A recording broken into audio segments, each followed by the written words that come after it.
ఎందుకు మరణించాడు తెలుసా? దేవాది దేవుడు ఇప్పుడు లెండేస్ జరుగుతున్నాయి కదా, లెండేస్లో ఏం చేస్తారు?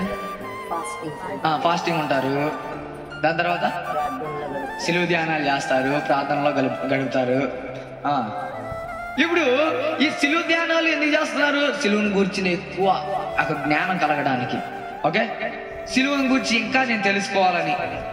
దాని తర్వాత మరి లాస్ట్కి వచ్చేసరికి ఏం చేస్తారు? చివరి డేస్లో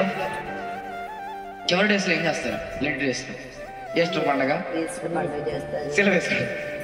ఏం చేస్తారు? భోజనాలు చేస్తారు. హల్లెలూయా. ఏం చేస్తారంటే మనం అందరం జరుపుకునే పండగలే. గుడ్ ఫ్రైడే నాడు సిలువ ఎక్కిస్తారంట. ఎక్కించిన తర్వాత మూడో రోజు ఆదివారం పునరుద్ధాన దినమున ఆయన లేస్తాడు. హల్లెలూయా, హల్లెలూయా. ఇప్పుడు ఆ దేవాతి దేవుడు అంత బాధ భరించాల్సిన అవసరం ఏంటి? నా ప్రశ్న.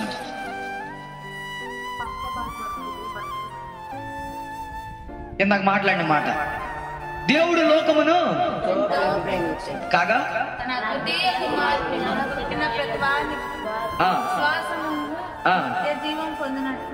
హల్లెలూయా, నిత్య జీవం పొందడానికి మనం ప్రతి ఒక్కరం కూడా ఆయన పంపించిన కుమారుని అందు విశ్వాసం ఉంచి, ఆయన రక్తం కార్చిన దాని అందు మనం విశ్వాసం ఉంచి ఎప్పుడైతే మనం ఈ లోకంలో జీవిస్తామో అప్పుడే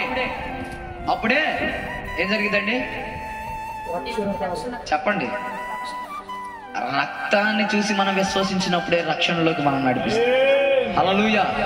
ఆ రక్తమందు విశ్వాసం ఉంచినప్పుడే రక్షణ మనలోకి వస్తుంది. హల్లెలూయా. రక్షణ లేని మనము లక్షలు ఖర్చు పెట్టినా దేవుని రాకడ వచ్చినప్పుడు మనం ఎత్తబడం. మాట అర్థమైందా? రక్షణ లేని మనము లక్షలు ఖర్చు పెట్టినా గానీ దేవుని రాకడ వస్తే ఎత్తబడం. హల్లెలూయా.